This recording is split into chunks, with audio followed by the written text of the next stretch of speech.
Bonsoir Jean-Paul Garot. Bonsoir. Merci beaucoup d'être sur le plateau de Bonsoir le Gard ce soir. Autour de la table, plusieurs personnes. Je vais vous présenter d'abord Coralie Molaré, notre journaliste politique qui est face à vous. Bonsoir. Je vous présente également Soukaina Benjafar, porte-parole de Territoire de Progrès, et Hugo Carlos, animateur des Jeunes Communistes. Est-ce que tout le monde va bien ce soir? Oui. Ça va très bien. Très bien. Est-ce que vous avez fait la fête hier soir en respectant le couvre-feu? Of course. Monsieur Garot, pour que vous puissiez comprendre, effectivement, Oui. nous avons des jeunes avec nous en plateau tous les soirs qui interpellent donc nos invités. Mais Bien. pour démarrer, on va démarrer avec Coralie Molaré, notre journaliste politique. C'est elle qui va vous poser la première question. Monsieur Garot, il est de quelle couleur? Comment ça, de quelle couleur? Le parachute qui vous a permis à vous, élu pendant Le 13 ans parachute. de Gironde, d'atterrir sur la région Occitanie pour briguer sa présidence. Alors, il n'y a pas de parachute. Donc, il n'y a pas de couleur. Voilà. Qui fait quand même. Non, Vous non, avez non. élu Gironde pendant Non, 13 non, ans. non, non, non, non. Alors, est-ce que Et vous... pendant Occitanie, la Gironde. Oui, non, non, mais il n'y a pas que ça. Vous avez un peu de temps. Oui. Bon, parce que Pas le temps de cette si je vous explique mes racines ici, dans cette région, vous en avez pour quand même un petit moment, vous voyez. On a 20 minutes, hein. Faites-le assez court. Voilà, alors moi, mes origines dans cette région occitane, c'est vrai qu'elles sont plutôt du côté Midi-Pyrénées. Voilà.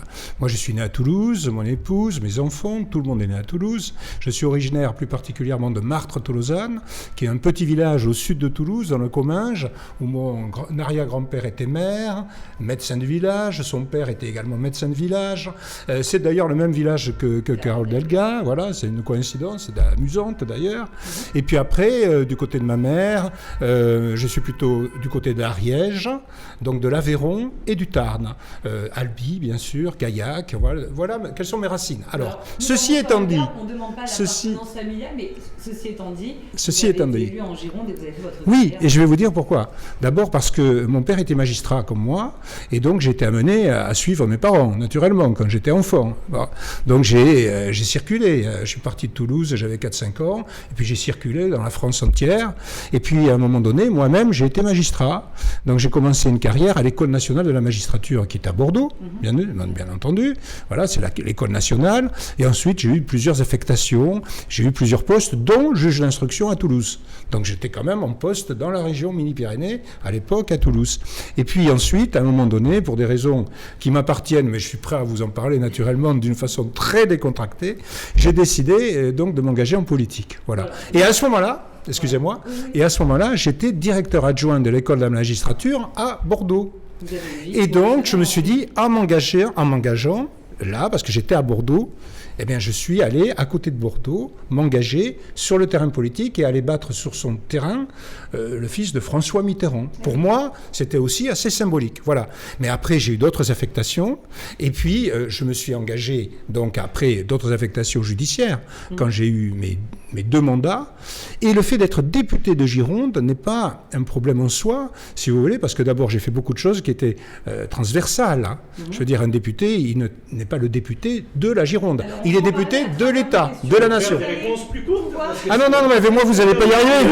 Vous n'allez pas y arriver. Vous êtes quand même- Si, si, on est vous êtes quand même pas beaucoup connu. On a vu le dernier sondage IFOP, vous êtes l'un des candidats les moins connus. Comment vous allez faire pour faire connaître? Sondage ancien, hein, parce que les sondages, ben voilà, les sondages, curieusement, il n'y en a pas. Vous voyez? Maintenant, Ah ben non, il n'y en a pas. Je voudrais bien savoir pourquoi d'ailleurs. Vous vous voyez? n'êtes pas connu de tous les Gardois. Ah, peut-être Et pas nous, de dans tout. le bon sens. Bien sûr, mais grâce à vous, je vais être effectivement plus connu. Qu'est-ce que vous Moi, si vous connaissez voulez. du Gard, peut-être, pour qu'on avance et Ah ben je vais vous dire, allez, département. le pont du Gard, évidemment. Et puis dans le monde, hein. Et puis le Gros du Roi, bien entendu, parce que moi je connais beaucoup le Gard, si vous voulez, parce que j'ai navigué, parce que quand j'ai le temps, je navigue, et bien sûr toute la côte méditerranéenne, je la connais très bien. Voilà, donc oui, bien sûr, je suis attaché à cette région dans son ensemble. Quelle est l'image Il y a- que vous avez du département du Gard? Alors, d'abord, il y a plusieurs gares. Hein, si vous voulez, il y a un gare bien sûr Cévenol, il y a un gare rhodanien naturellement, puis il y a un gare Camarguais. Bon, voilà, donc c'est pas les mêmes gares. Mais justement, ça en fait la richesse, ça en fait la diversité, et c'est très bien. Moi, je suis très favorable à tout ce qui est la diversité de nos terroirs, les identités régionales, les langues régionales, les patois, les accents, si vous voulez, tout ça, Quelles sont tout les ça, ça compte. aspérités, peut-être, Pardon du Gard? La diversité sans ouverture. Ah ben ça, c'est vous qui dites ça. C'est au cimetière de passage où il y a des gens qui viennent d'Italie, d'Espagne. Mais bien sûr, de bien sûr. la Méditerranée. Je suis pas contre. Ici. Je suis pas contre. Ça aussi, Je suis pas contre le passage. Mais j'y reviens. Je sais pas. Je termine ce que vous me disiez. Moi, vous savez, je suis très à l'aise sur tous les sujets parce que je fais de la politique, oui, et je l'assume. Mais j'ai un métier. Mon métier, c'est la magistrature. Vous avez une carrière, Donc, je viens de la société civile, comme on dit. Petite question pour prolonger le fait que vous êtes quand même pas très connu. Finalement, on a l'impression que la tête d'affiche ne compte pas beaucoup, que le Rassemblement national a envie de nationaliser le scrutin régional pour en faire un tremplin pour Marine Le Pen pour les présidentielles. Mais si vous voulez, il y a des gens qui sont très bien et qui ne sont pas connus. Hein, vous voyez, et c'est pas forcément ceux que vous voyez le plus à la télé qui sont les plus intéressants, vous voyez, je veux dire, au niveau de la politique. Non, mais c'est pas, je dis pas ça pour Gilbert Collard, bien entendu. Non, mais il y a des gens de très grande qualité partout, voilà, donc c'est tout. Après, vous savez, les médias, moi je suis surtout un provincial. Voilà, je suis surtout un provincial. Et quand vous êtes invité sur des chaînes de télévision, c'est Paris. Et il faut, le matin, on vous invite à la limite, le matin pour l'après-midi. Bon, voilà, et moi, il y a plusieurs... Il y a plein d'émissions auxquelles je ne suis pas allé parce qu'il y a des problèmes. C'est très parisien. Hein. Le monde, mais c'est pas à vous que je vais dire ça. Le monde médiatique est quand même très parisien. Alors, vous avez des gens qui squattent effectivement les studios parisiens. C'est pas mon cas. Après la présidentielle de 2017, vous avez quitté votre parti qui était les Républicains pour vous rapprocher très fortement du Rassemblement national. Pourquoi ? Parce que dans les moments difficiles, du coup, on quitte la vie. Alors, moi, si vous voulez, je suis toujours resté avec les mêmes convictions. Je pourrais vous en parler, bien sûr, en détail. Ces mêmes convictions, ça fait 20 ans, je fais quasiment 20 ans, 2002, bon, ça fait quasiment 20 ans que je fais la politique. Bon. Et j'ai toujours eu les mêmes convictions. Et je n'ai pas changé, et je suis naturellement là où je suis aujourd'hui. Vous voyez ? Pourquoi partir de votre parti ? Il y en a aussi d'autres qui ont des convictions. Monsieur Larcher, Monsieur Raffarin, ils sont restés, ils essaient de refonder ce parti. J'ai essayé, moi-même. J'ai essayé. J'étais à l'UMP. Moi, j'ai eu une carte j'ai eu une carte politique. Alors, j'étais magistrat. Je ne faisais pas de politique parce que j'estime que les magistrats n'ont pas de politique à faire. J'ai eu une carte au RPR, un simple adhérent. Ensuite, j'étais un des premiers adhérents de Combat pour les valeurs de Philippe de Villiers. Oui. Mais là aussi, je ne faisais pas de politique, j'avais mes convictions, comme chacun de nous. Et justement, vos convictions, pourquoi ne pas avoir essayé de refonder, d'aider je l'ai fait, le à parti l'UMP. des Républicains ? Quand j'étais à l'UMP, j'étais secrétaire national à la justice à l'UMP. J'avais des fonctions nationales à l'UMP. Et ça n'a pas marché pour vous ? J'ai vu, si vous voulez, pour faire simple, en 2007... Nicolas Sarkozy est élu président de la République, de très nombreux Français ont voté pour lui et beaucoup croyaient à ce qu'il avait dit pendant sa campagne. Bon. J'ai été donc un soutien de Nicolas Sarkozy et à un moment donné, j'ai vu que par rapport au programme présidentiel, on n'allait pas au bout d'un certain nombre de sujets. Donc c'est à ce moment-là, à l'Assemblée nationale, avec Thierry Mariani notamment, on a créé la Droite populaire. Droite populaire qui était un collectif de parlementaires, simplement qui n'était pas du tout un parti politique. Mais on voulait simplement pousser le président en disant, il y a ça et ça à faire, et on allait dans l'hémicycle, ensemble, et on posait un certain nombre d'amendements. Et vous n'avez pas assez écouté, c'est ce que on a fait tout ce qu'on a pu, si vous voulez, coup, vous avez mais le système bloquait tout ça. Voilà. Donc, on va poser une question par Hugo, à qui je donne la parole tout de suite. Monsieur Garot, quand on voit votre CV politique, finalement, on se rend compte que vous êtes sous responsabilité depuis un certain nombre d'années et vous avez pris un certain nombre de positions qui existent aujourd'hui dans le débat public. Et aujourd'hui, vous vous engagez dans l'extrême droite en récupérant ce qui, à droite, était le plus radical. Moi, je voulais vous rappeler que le projet politique de l'extrême droite, c'est un projet de violence dans les mots et dans les actes. Et j'ai une pensée pour Ibrahim Ali. La mairie de Marseille a inauguré récemment un boulevard à son nom. Vous vous souvenez sans doute de cette personne qui a été assassinée il y a 26 ans. Donc je me demandais, Monsieur Garot, en quoi le projet que vous portez, qui pousse les gens les uns contre les autres, on le voit quand vous tracez le portrait du Gard, vous oubliez toute une partie de la réalité de ce département, qui est la diversité, l'ouverture au monde. En quoi ce projet de pousser les gens les uns contre les autres, c'est aujourd'hui dans la société qui est divisée en France une solution? Écoutez, vous avez la vision d'un militant que je respecte, voilà. Mais ce n'est absolument pas ça. Voilà. Moi, je n'ai aucun projet de violence. Je ne veux pas... au contraire, si vous voulez. Je suis un démocrate. Je l'ai toujours été. Je ne considère pas que je suis dans un parti d'extrême droite. Voilà. Par contre, bien entendu, j'estime que les politiques doivent assumer leurs responsabilités. J'estime que les politiques, quels qu'ils soient, qui ont été au gouvernement depuis quand même une bonne quarantaine d'années, ne sont pas allés... Oui, mais je reconnais. Moi, j'ai tout fait pour qu'on y aille, si vous voulez, au bout. Je peux vous en parler. Bon, donc, on n'y est pas arrivé. Les Français sont en attente, vraiment sont en attente. Et aujourd'hui, la société telle qu'elle se trouve aujourd'hui, elle est très violente. Et moi, si vous voulez, je vous le dis très franchement, moi je m'implique pas pour faire une carrière personnelle. Je veux dire, je suis arrivé au plus haut niveau de la magistrature. Ma carrière, la hiérarchie, la carrière, je l'ai faite dans la justice. Vous n'avez pas 30 ans, vous faites de la politique ? Non, pas du tout, pas du tout. Moi, j'ai pendant 15 ans en Gironde. Non, attendez. Moi, je suis magistrat de 1983 à 2002. Où j'ai été notamment juge d'instruction, président de tribunal, etc. Et puis en 2002, je suis élu député. Je suis de 2002 à 2012, pendant 10 ans. Pendant 2 ans, je suis député. En 2012, je repars en juridiction. Je suis avocat général à la Cour d'appel de Poitiers. Et donc, je reprends un mandat politique quand Marine Le Pen me demande de l'accompagner sur la liste aux européennes, donc en 2019. Donc, si vous voulez, moi, je suis très jeune en politique. On parle du bilan peut-être de Carole Delga. Si vous voulez. Mais moi, je serais prêt à continuer de parler avec vous. Voilà, parce que si vous voulez, l'extrême droite, moi, je refuse ça. Voilà. Moi, je refuse. Je suis un démocrate et je veux simplement dire que si les politiques ne règlent pas, si les politiques ne règlent pas la situation telle qu'elle est aujourd'hui, c'est dans la rue que ça va se régler. Et ça, je ne le veux pas. Vous voyez ?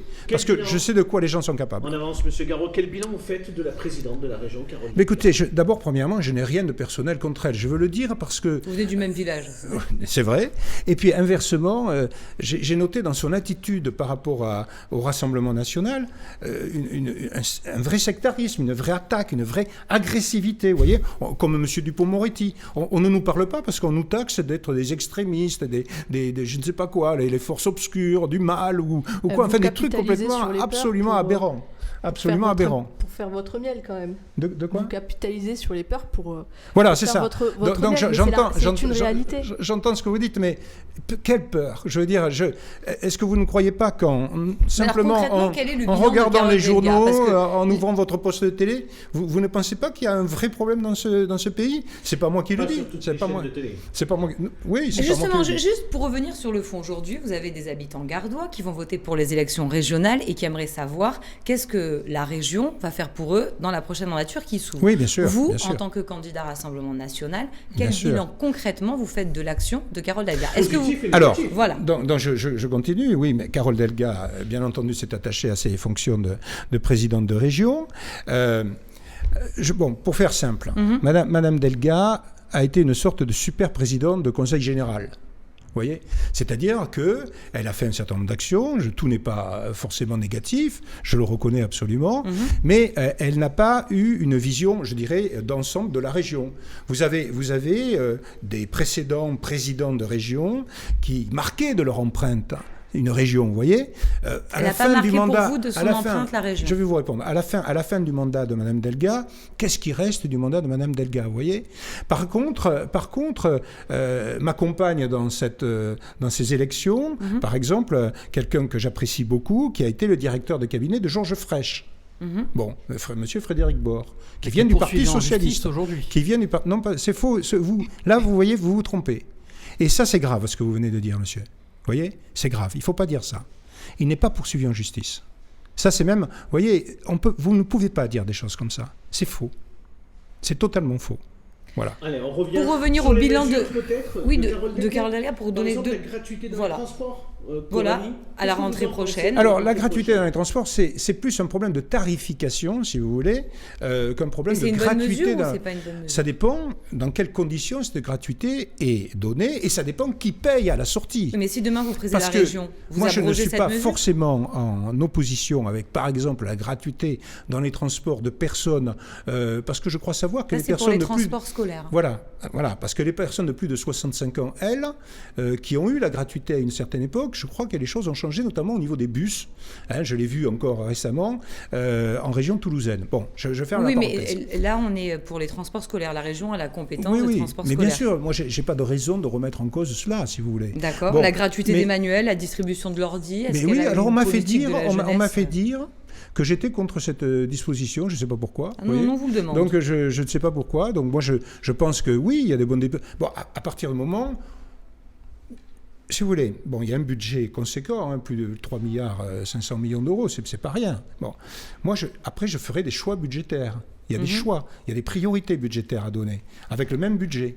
Moi, mes priorités budgétaires seront des priorités, d'abord dans un premier temps, consacrées à l'urgence. C'est-à-dire, est-ce que vous pouvez nous décliner une mesure, la première mesure que vous prenez si d'aventure vous étiez élu au Conseil régional? La première des préoccupations de nos concitoyens, dans cette région comme dans ce pays, ce sont les questions de sécurité. Pour autant, ce n'est pas une compétence première du Conseil régional, il faut le dire pour ne pas flouer les électeurs. Ce n'est pas une compétence première de la région, mais c'est une compétence partagée dans un certain nombre de sujets, notamment bien sûr les transports, les lycées. Alors qu'est-ce que vous feriez, vous? Eh bien, les transports et les lycées, si vous voulez, il y a quand même... Bon, quand on regarde, quand on a sous les yeux les chiffres des infractions qui se commettent, il y a les infractions et il y a la sociologie, je dirais, des victimes, parce qu'il y a bon nombre de personnes qui ne portent pas plainte. Il y a des problèmes de sécurité dans les transports régionaux. Voilà, c'est très net. Je regardais une étude. La SNCF, vous mettriez plus d'agents de sécurité? Alors, les agents de sécurité dépendent de la SNCF. Donc bon. C'est le contrat de la région avec la SNCF. Oui. Alors d'abord, je nommerai un vice-président chargé de la sécurité. Bon, pas uniquement pour les transports, parce que si vous voulez, dans un premier temps, vous avez le président d'une région aussi importante que celle-ci. Doit être le partenaire institutionnel de ceux qui exercent la sécurité dans la région. Et bon, vous avez des procureurs de la République, vous avez bien sûr des préfets, vous avez des policiers, vous avez des gendarmes, il y a la police municipale, et vous avez un certain nombre de communes qui sont très liées bien sûr aux régions, et dans ces communes, vous avez des maires qui investissent dans la sécurité. Voilà. Et bien moi, ces maires qui investissent dans la sécurité, je les aiderai. C'est-à-dire qu'ils mettront... Il faut qu'ils le veuillent, parce que c'est ça qui est un peu ambigu, c'est que la vidéosurveillance aux abords des lycées, ça doit être une demande qui est faite, comme vous venez de le rappeler à juste titre, entre le préfet et le maire avec l'aide de la région, mais c'est pas l'initiative de la région. Mais ce qui est un petit peu dommage, c'est que la région, c'est pas la sécurité. La région, c'est par exemple les transports. Aujourd'hui, on a des lignes ferroviaires qui sont en attente de réouverture, et notamment la ligne de la rive droite du Rhône. Qu'est-ce que vous en pensez de cette réouverture? Non, mais alors là vous touchez bien sûr un sujet essentiel qui n'est pas neutre et qui ne m'est pas étranger, c'est le rééquilibrage des territoires. Vous voyez, et les transports, bien sûr, sont un facteur essentiel de rééquilibrage des territoires. Qu'est-ce que vous faites pour le Gard en matière de transport? Attendez, j'essaye de vous répondre. Oui, mais justement, non, mais j'essaye de vous répondre parce que moi, j'ai une vision qui n'est pas que gardoise, vous voyez. J'ai une vision qui est régionale. J'ai 13 départements. Il y a 13 départements. Vous venez convaincre les Gardois. Non, mais d'accord, mais bien sûr, mais vous voyez ce que je veux dire. Oui. Je ne vais pas vous dire ici, je ferai que pour le Gard, bien entendu. Ce qui va s'appliquer pour le Gard s'appliquera pour le reste. Mais dites-nous alors, qu'est-ce que vous faites? Et donc, dans cette question, il y a le rééquilibrage des territoires. Le rééquilibrage des territoires, vous avez une grande ville qui est celle de Toulouse, qui est en crise, y compris dans son secteur aéronautique qui est un secteur de pointe. Et puis vous avez bien sûr Montpellier et vous avez Nîmes. Voilà les trois grandes villes. Bon, moi, ce que je souhaiterais, c'est faire en sorte aussi que toute la ruralité, encore une fois, je vous ai dit que dans le Gard, il y avait 3 gares. Il y a une partie Cévenol qui est très belle, montagneuse et tout, mais qui quelquefois est ravitaillée et du coup, on fait quoi, alors, par les corbeaux. Eh bien, il faut que les fréquences de train soient là, que bien entendu, d'ailleurs, il faut d'abord, avant tout, que les lignes LGV se fassent. Parce que ça peut vous sembler curieux que la LGV soit... Mais si les lignes LGV se font, d'abord on est raccordé, on est désenclavé. La 3e voie du coup à Nîmes, on la fait ou on la fait pas? Mais il faut faire tout ce qui est infrastructure routière, bien entendu. C'est pas une infrastructure routière, c'est une ligne ferroviaire en fait, c'est une navette. Non, mais tout est routière et ferroviaire. Toutes les infrastructures doivent être évidemment mises en place. Pourquoi? Et alors ça, un petit mot. Non, mais un petit mot. Parce que la majorité actuelle en place de Madame Delga comporte des gens qui sont fondamentalement opposés à ce que je viens de dire. Alors elle-même, elle est pour... Attendez, elle-même, je parlais de routier. elle-même, elle est favorable. Non, mais je parlais de routier et de ferroviaire. Elle-même, elle est favorable à la LGV. Ouais. Mais à l'intérieur de sa majorité, vous avez les écolos qui n'en veulent absolument pas. Ils n'en veulent pas. Donc comment vous portez des projets aussi forts en ayant dans votre majorité des gens qui n'en veulent pas? Moi, dans ma majorité... Oui, mais le contournement, il a été fait ici. On donne la parole tout de suite. À Soukaina. Il faut qu'on avance. On pourrait rester toute la soirée. On pourrait en parler pendant des heures. Voilà. Soukaina, votre question, s'il vous plaît, à Jean-Paul Garot. Vous êtes tête de liste régionale d'un parti politique, du moins soutenu par un parti politique, qui... combat l'Union européenne et qui souhaite affaiblir ce modèle de coopération entre les nations européennes. Et donc, s'il y a bien une collectivité territoriale qui est concernée au premier plan par la mise en œuvre de programmes de financement européens, c'est bien la région. Et donc, je pense notamment au FEDER, ou au FSE, qui permettent de financer des projets concrets sur les territoires et qui permettent à nos territoires de rayonner tant à l'échelon national qu'à l'échelon européen. Moi, je voulais connaître votre position sur l'utilisation de ces crédits qui, finalement, qui incarnent directement cette solidarité européenne à laquelle vous semblez ne plus vraiment croire, mais qui, pourtant, permettent à de nombreux acteurs sur ce territoire de rayonner et de contribuer au développement de la région. Alors moi, d'abord, je ne suis pas contre l'Europe. Je suis contre l'Union européenne telle qu'elle est. C'est pas pareil. Oui, c'est ce que je vous ai dit. Je vous ai dit que vous combattez l'Union européenne et pas l'Europe. Voilà, c'est ça. Oui, vous avez raison. Ouais. Donc, ce qui veut dire que je suis européen, mais que je suis aussi souverainiste. Ce qui veut dire que je suis pour une Europe donc des nations.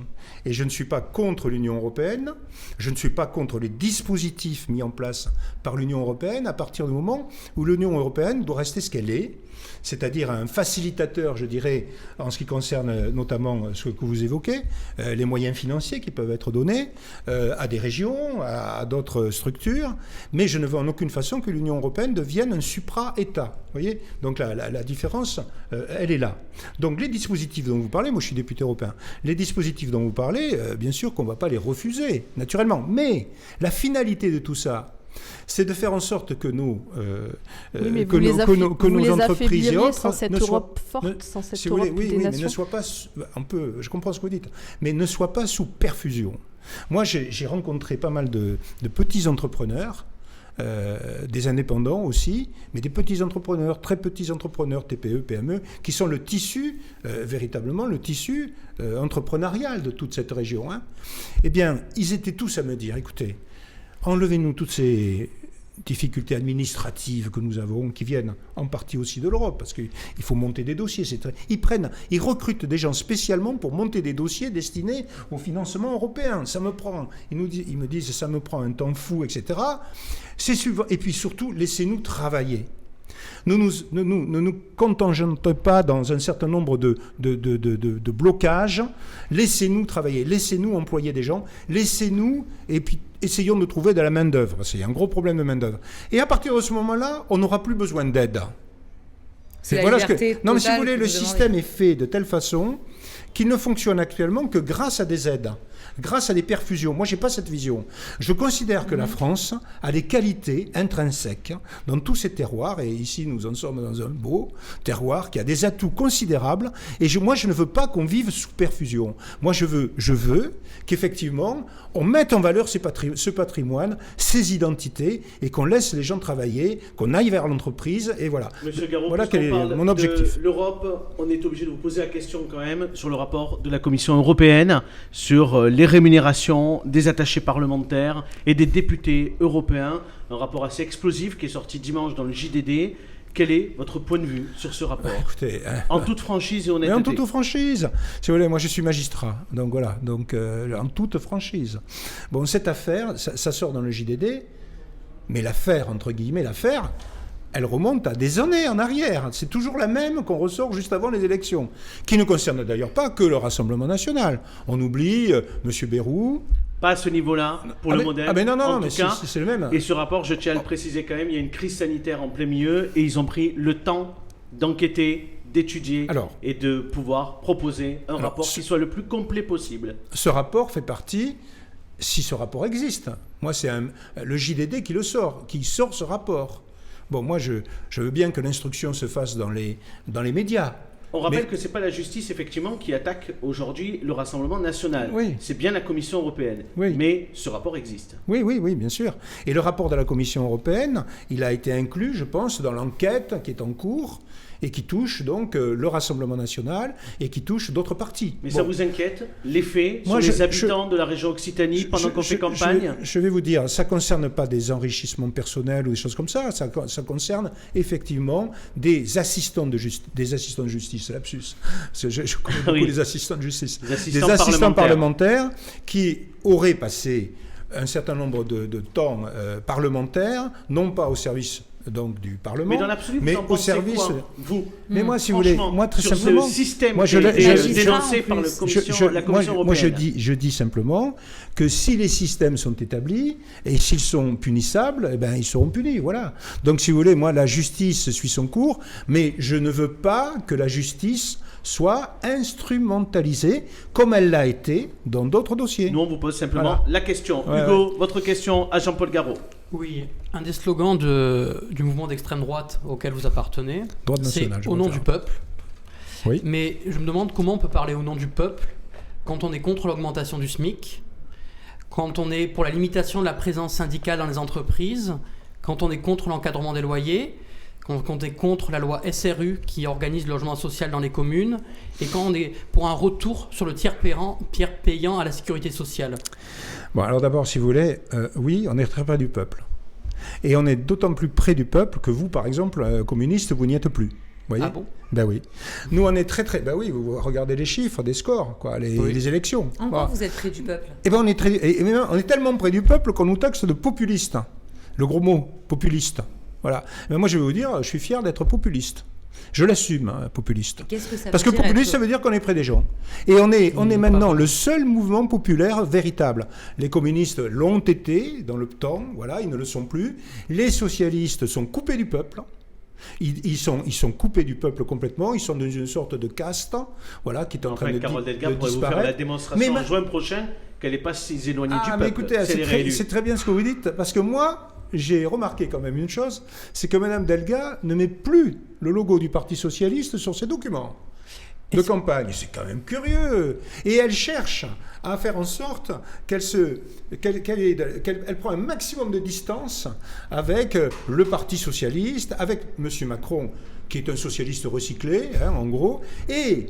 Chose assez intéressante, c'est que, ça m'a même amusante, Monsieur Valls lui a proposé de venir la soutenir, fin de non-recevoir, Valls. Enfin, il n'est plus au Parti Socialiste. Oui, mais enfin, il a été Premier ministre quand même.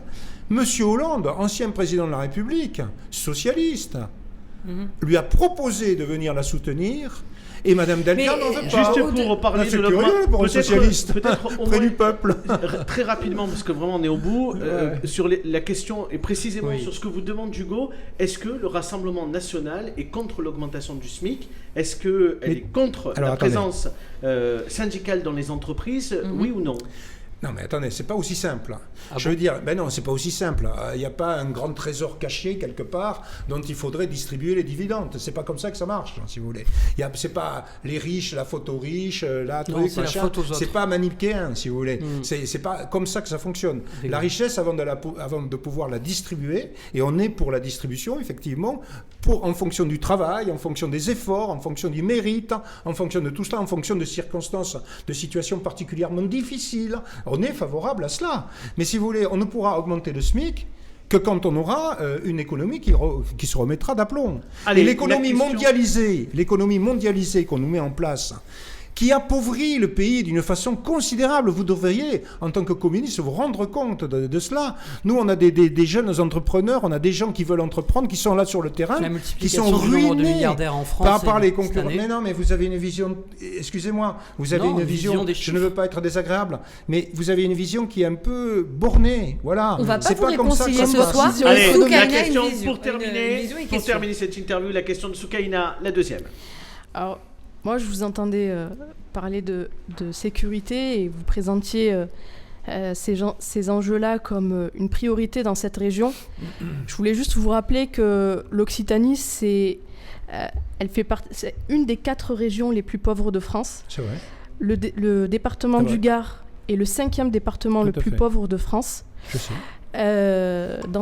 Dans nos territoires, on a un tissu associatif et des élus locaux qui s'emploient à déployer des dispositifs souples et ouverts pour soutenir et accompagner des personnes qui sont en grande difficulté. Moi, je voulais connaître les actions que vous comptez mener concrètement pour davantage de justice sociale et davantage d'égalité et de dignité pour les habitants de ce territoire. Alors vous avez raison. Voilà le bilan aussi. Tout n'est pas de sa faute, naturellement, mais le bilan aussi de Mme Delga. Nous arrivons après 6 ans de mandat avec effectivement une région qui s'est appauvrie. Du coup, mais quelles sont dans vos le taux de chômage. Non, mais quand même, c'est important de le dire. Mais vous l'avez parce déjà que dit. Non, je l'ai pas dit. Non, parce qu'on présente la sécurité comme une priorité. Grâce à madame, effectivement, ça vous l'a avez rappelé. déjà critiqué le bilan de Carole Delga, mais ici ce soir, si on peut arriver à avoir quelques mesures. 12% et demi de chômage, c'est plus que la moyenne nationale. Quelques mesures pour endiguer la pauvreté dans la région et notre département. Alors moi, vos propositions. Parce que j'entends beaucoup parler de sécurité, mais j'ai envie d'entendre parler d'apprentissage, d'accompagnement des entreprises, de soutien aux collectivités territoriales. Et je pense que la priorité, elle est là. Elle est pas forcément pour une collectivité. Elle n'est pas dans une compétence régalienne de l'État. C'est une dominante de la région. La formation, compétences, etc. Moi, en matière de formation, j'accentuerai tout ce qui concerne la formation, et notamment la formation, par exemple, des entrepreneurs, parce que comme ils doivent remplir des tas de dossiers techniques et autres, ils sont souvent, ils ne savent pas comment faire. Je mettrai en place une structure qui permettra d'aider davantage dans la formation. C'est ceux qui créent de l'emploi, vous voyez. Merci. Parce que l'idée, c'est de créer l'emploi. Merci beaucoup, On ne peut pas vivre que d'aide. Merci beaucoup d'avoir répondu à l'ensemble de nos questions.